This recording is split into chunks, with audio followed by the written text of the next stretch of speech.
গণপ্রজাতন্ত্রী বাংলাদেশ সরকার মাননীয় প্রধানমন্ত্রী জনাব তারেক রহমান নির্বাচনী প্রচারণায় কমিটমেন্ট করেছিল যে আমাদের কুমিল্লা নামেই বিভাগ দিবে।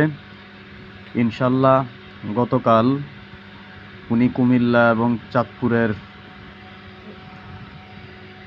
যাওয়ার সময় কুমিল্লায় যেই পথসভা হয়েছে সেই সভায় আবারও তিনি বক্তব্যের মাঝে স্পষ্টভাবে বলেছেন যে কুমিল্লার মানুষ যদি কুমিল্লার মানুষ চায় তাইলে অবশ্যই কুমিল্লা বিভাগ হবে এবং কুমিল্লা নামেই বিভাগ হবে ইনশাআল্লাহ। মাননীয় প্রধানমন্ত্রীর কাছে রিকোয়েস্ট থাকবে উনি ওনার এই কমিটমেন্টটা খুব দ্রুত বাস্তবায়ন করবেন এবং আমাদের কুমিল্লা বিভাগ কুমিল্লা নামেই দিবেন।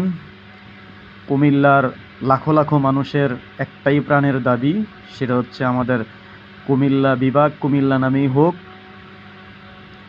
আগে গত ফ্যাসিস্ট হাসিনা কুমিল্লা নামটারে নিয়ে অনেক নোংরা রাজনীতি করত এবং আমাদের কুমিল্লার যিনি প্রতিনিধি ছিল তিনিও সেম কাজটা করতেন। কুমিল্লার মানুষের ইমোশন নিয়ে কুমিল্লা মানুষের বারবার কথা দিয়ে কথা রাখতেন না, কুমিল্লার মানুষের ইমোশনটা নিয়ে দুর্বলতা নিয়ে বারবার নোংরা রাজনীতি করতেন, আশা দিতেন কিন্তু বাস্তবায়ন করতেন না। জনাব তারেক রহমান